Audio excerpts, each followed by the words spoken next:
The courtroom is small, it's quiet, except for the sound of the judge's gavel. A teenager stands in front of him, hands clenched at his sides. His face is tired, his eyes tired too. He looks nervous, shifting from foot to foot, but it's more than just nerves. There's something deeper. The judge notices this. The teen doesn't look up. He's staring at the floor, avoiding everyone's gaze. His clothes are worn, not the cleanest. His posture is slumped. It's like he's already defeated. The judge, sitting high at his desk, looks at him carefully. He's seen many young people in his courtroom. Some come in full of anger, some are scared. But this kid looks different. The judge flips through the papers in front of him. The details of the case. The teen is there for a minor offense. Maybe it's stealing, maybe it's something else small. But the judge knows, just by looking at him, that there's more to the story than what's written on that piece of paper. The judge leans forward, his eyes softening. He wants to ask the teen something, but he doesn't want to rush him. The teen remains silent. The judge takes a breath, feeling a little uneasy. He's used to tough cases, but this one feels different. What has this kid been through? Why does he look like he's been carrying the weight of the world on his shoulders? The judge doesn't know it yet, but this teen's life is about to change. The judge, after a long pause, speaks softly. "Tell me why you're here today," he says. His voice is calm, but there's a hint of concern in it. The teen hesitates. He doesn't look up. His lips tremble slightly, as if he's struggling with the words. The room is so quiet now, you can hear a pin drop. Finally, the teen opens his mouth and his voice comes out low, almost like he's talking to himself. "I didn't mean to hurt anyone," he starts. His words are slow and careful, like he's picking them one by one. "It's just... things at home are... bad." The judge listens, keeping his eyes on the boy. He doesn't interrupt. The teen continues, his voice cracking a little. "My mom, she's always drunk. She doesn't even know where I am half the time. I don't know where my dad is anymore. He just... left. The judge feels a knot in his stomach. He's heard stories like this before, but there's something about the way this boy speaks, the sadness in his voice, that pulls at something deep inside him. The teen looks up, but his eyes are full of pain. "I had to move in with my grandma. She's nice, but she's sick. She's too old to take care of me. I don't have anyone." The judge feels the weight of those words. This boy hasn't had a chance. No real parents to guide him. No one to show him how to make it through life. The teen's voice grows softer. I do what I can to survive. No one helps. No one cares. I have to take care of myself, even though I don't know how."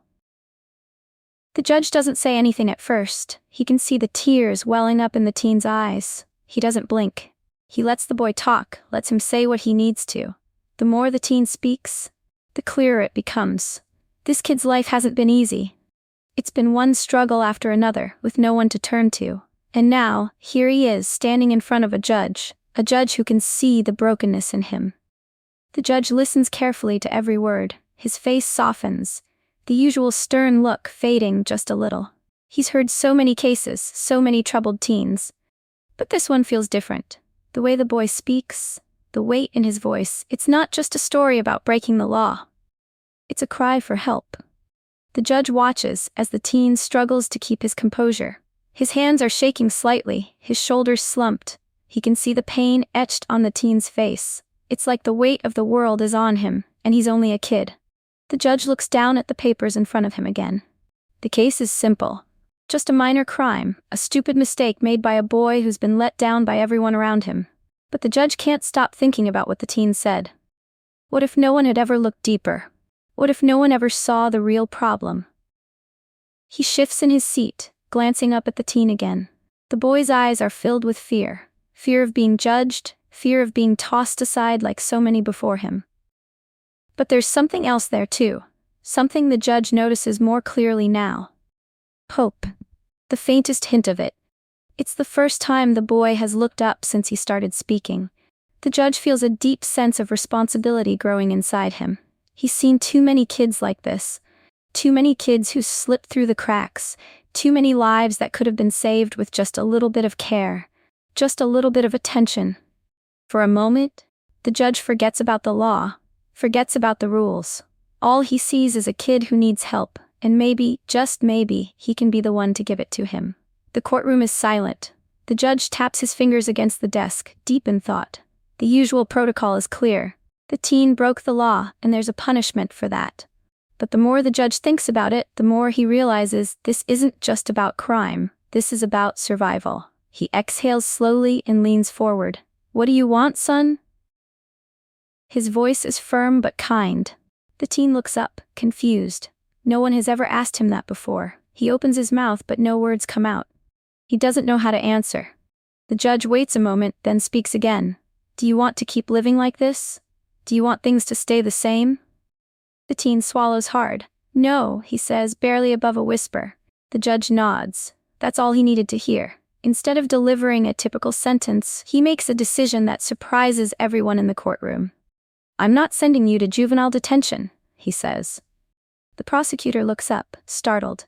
Even the teen seems unsure if he heard correctly. The judge continues, his voice steady. "Locking you up won't fix anything. It won't change what's waiting for you at home. And it won't change the fact that you never had a real chance to begin with." The judge glances at the court counselor, then back at the teen. "But I'll tell you what I am going to do." A pause. The room feels heavy with anticipation. "I'm putting you in a program, therapy, mentorship, education, whatever you need to get back on track, and I'm making it my responsibility to check in on you myself." The courtroom is silent again, but this time it's a different kind of silence. Not the cold, detached silence of a courtroom following procedure. This is the silence of people witnessing something rare. Kindness in a place where it isn't always expected. The teen blinks, his face unreadable at first. He shifts uncomfortably. "Why?" he finally asks. His voice is hesitant, like he doesn't trust what he's hearing.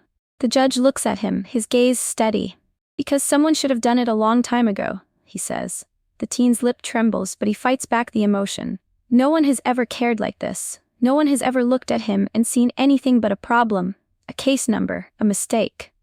But this judge sees something else. For the first time in years, the teen feels like he's not invisible. The judge leans back in his chair. "This isn't a free pass. You have to work for this. You have to show up. No excuses." The teen nods quickly. "I will," he says, his voice stronger now. "I will." The judge nods back. He believes him, and with that, a new path is set in motion. A second chance, a lifeline, and for the first time, the teen dares to believe he might have a future. The teen stares at the judge, unsure if he heard correctly. His fingers tighten into fists at his sides, not out of anger, but because he doesn't know what to do with the emotions flooding through him. No one has ever done this for him before. No one has ever looked at him and seen more than just a troubled kid. He had walked into this courtroom expecting punishment, a sentence, maybe even the worst outcome. But instead, his throat feels tight. He blinks rapidly, trying to push back the stinging in his eyes. He won't cry. Not here. Not in front of everyone. But it's hard. The judge watches him carefully, waiting for a response. The courtroom is still quiet. Even the people in the room, lawyers, clerks, officers, seem to be holding their breath. The teen swallows hard. "Why?" he finally whispers. It's the only word he can get out. The judge's voice is steady. "Because you deserve a chance," he says simply. Something in the teen cracks. For years he believed no one cared. He believed he was alone, that the world had already made up its mind about him. But now, standing here, facing a judge who sees him as more than a case file, that belief starts to shake. A single tear slips down his cheek. He wipes it away quickly, embarrassed. But for the first time in a long time, he feels something different. Hope. It's small, fragile, but it's there. As he steps away from the podium, his heart pounds. His future isn't certain. His struggles aren't over. But for the first time, he's not walking alone.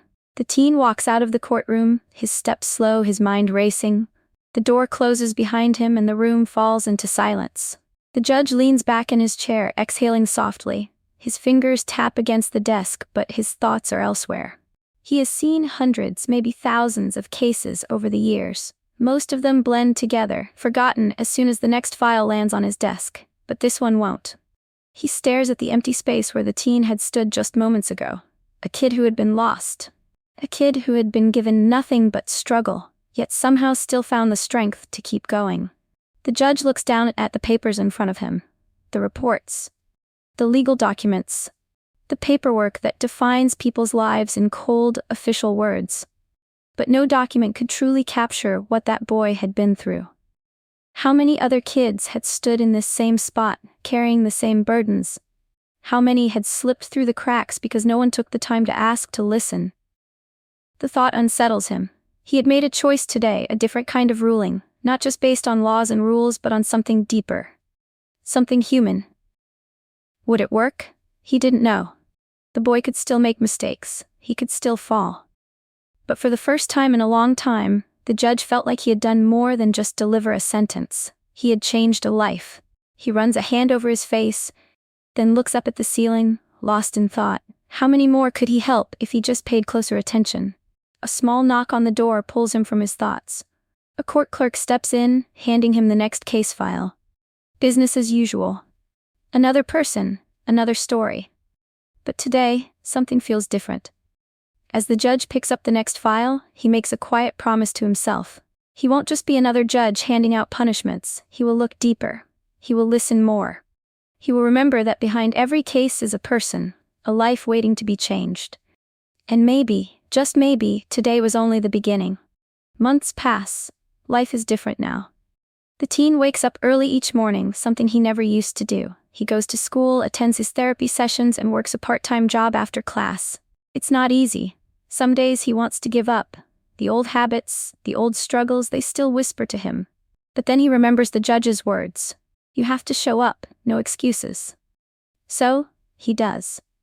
At school, teachers notice the change. He used to sit in the back, quiet, never turning in assignments. Now he raises his hand, he tries. He doesn't always get things right, but he keeps going. At home, his grandmother sees the difference too. He helps her around the house, making sure she eats, making sure she takes her medicine.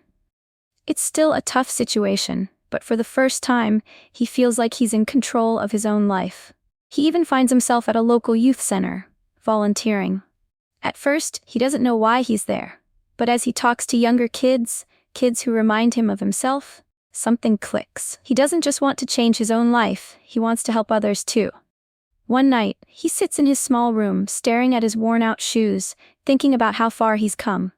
He isn't perfect, he isn't completely healed, but he's different.